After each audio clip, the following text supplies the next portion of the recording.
Hello বন্ধুরা, অঙ্কিতা লাইফস্টাইলে তোমাদেরকে সবাইকে স্বাগত। তো বন্ধুরা দেখো, আমার প্রায় গোছানো হয়ে গেছে। তো আজকে যাব আমি চড়কে, আমি না আরও অনেকেই যাব। দেখো প্রায় আমি রেডি।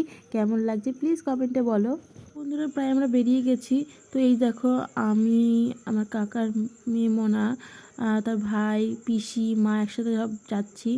তো এই দেখো চলেই এসেছি। এখানে দেখো বাচ্চাদের খেলার জন্য অনেক কিছু বসেছে, খাবারের দোকান, আরও অনেক কিছু। এই দেখো এখানে সন্ন্যাসীরা নাচ করছে বাবাকে মাথায় নিয়ে।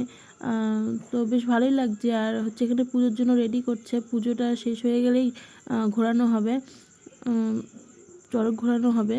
তো এই দেখো পুজো প্রায় শুরু হয়ে গেছে।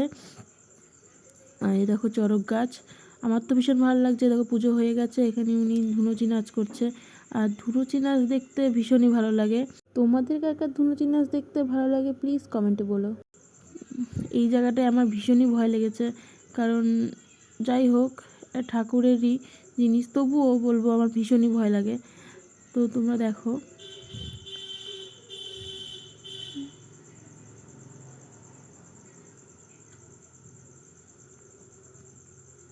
আর সব থেকে বেশি ভয় পেয়েছি হচ্ছে এই যে বড়শি হচ্ছে পিঠে ঢোকানোর সময়।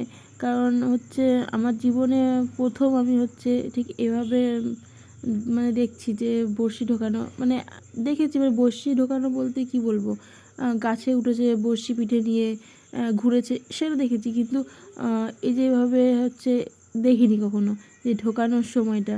তো ভগবানের কাছে এটুকু প্রার্থনা করে যারা ঘুরছে, তাদেরকে ঘোরানো হচ্ছে, তাদের জন্য ভগবান খুব ভালো রাখে, মনের ইচ্ছা পূরণ করে দেয়। যাই হোক, ভিডিওটা ভালো লেগে থাকলে অবশ্যই লাইক, কমেন্ট, শেয়ার, সাবস্ক্রাইব করে দিও। টাটা।